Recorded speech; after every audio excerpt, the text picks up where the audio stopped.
I'm Team Rory over here because we've kind of grown with Rory a little bit in this era in the generation of us watching golf. Like he's one of the greatest golfers of our generation. Yeah. And the Masters obviously was something that was a little elusive for him, something that he couldn't grab. And there was a lot of pressure mounting up over the last 11 years for him. Right. And I felt the pressure, and I don't know him, and I felt his pressure. But to see him go through this year, to see him not only capture the Masters, but he also captured what only 6 other golfers in the history has ever captured, and that's the Grand Slam. Yeah. He is a GOAT as we sit here today. He woke up a GOAT. Today after all the struggles and the journey to get to where he's been trying to accomplish. And obviously what we've been looking at is the Masters, but that Grand Slam is something that's incredible, dogs. It was amazing. Did you explain? Can you explain? Because I was watching it, and I obviously got. But for those who wouldn't explain, who would know, because I was watching that last hole where he had to get to the green, 18th hole, right, and then he got into the pit. Oh, he hit it in the bunker. He went to the beach, and then he said, "All right." Because I was watching it with Chris, after the game. So Chris and the family watching the TV, and he's explaining to us, and he's like, "Yo, we found out he going to the beach, to the bunker." He gets out there and got a nice part. Yeah. So now he just got to put it in, and he wins. Yeah. But the one thing about Augusta is they have some of the fastest greens that you will ever see. Right. And so what looks on TV, you cannot see it on TV with the naked eye. The green's going like this, bro. Yeah, it's hills and mountains and dips all in the greens. Mm-hmm. And so on TV, it looks like a straight shot. He's supposed to make it. You go there and you look, that's not a straight shot. And the greens are super fast. And so it shoots down, right? Whenever you shoot a downhill putt.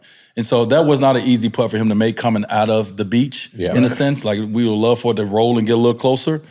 Makeable putt, but if you know those greens, and D. Wright got a chance to see them greens as we was walking, he was like, what? Yeah, I didn't know. Crazy. I didn't know because I watched the Masters probably the last 4 or 5 years and didn't have idea how those greens run. You could tell just how these guys are tapping the ball and letting it kind of, take a mind of its own, the roll on that line. So it definitely wasn't an easy putt. But you got to give a lot of love to Rory. I'm more of a Scotty Scheffler type of guy, but I recommend anybody that's new to golf, if you want to model your game after somebody, I would call it like the Klay Thompson.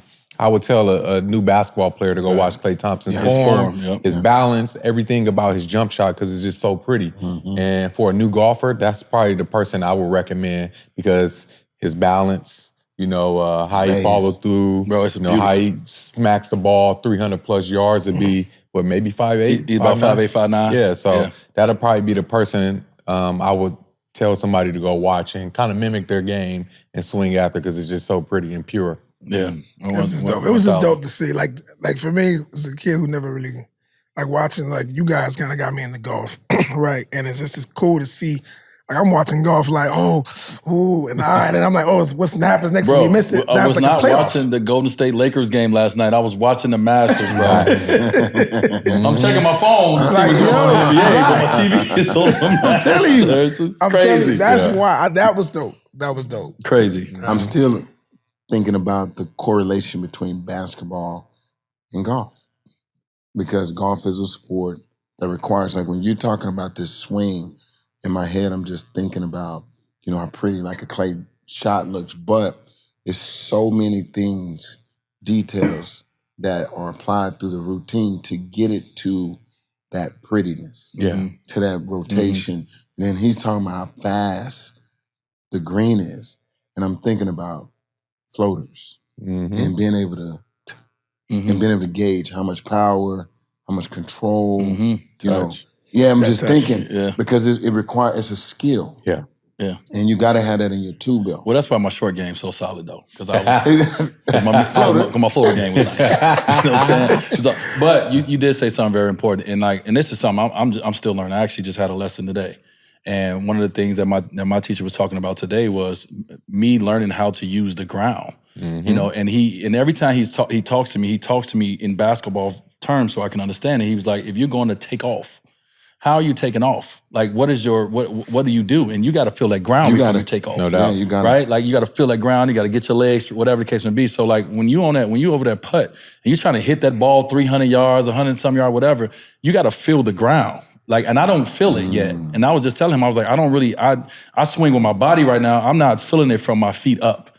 When I play basketball, you got to have balance on your shot. It comes from your feet up first. And in golf, it's the same thing. It's from feet up, right? And so I'm just learning all these things, and a lot of it ties back to basketball. If you have the base, if your base, like think about it on golf swing, it's like how wide your base is, how strong you feel in your base before you even get to the rest of the stuff that's hard. And I didn't learn it. I went in the opposite way. I'm learning this way, and now I'm like, oh, I got to feel the ground.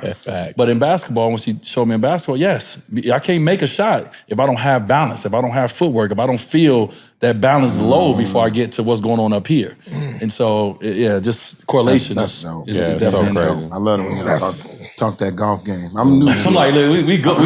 Yeah, I'm we learning do it. so much. I be asking D Rice over this stuff. I don't be knowing all this stuff. I'm like, it's so much to learn about the I game heard of some golf, of y'all bro. say it at the table when we was eating at the golf range.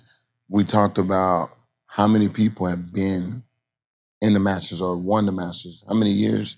It was like so many years you guys had numbered. Then you got to another number. What we were talking about the field for the Masters. We were talking about once they get to Saturday, how many people make the cut. And so it's 50 Because you're not people. automatically in. No. So Thursday and Friday is to obviously work yourself to be in for Saturday and play on Sunday. Right.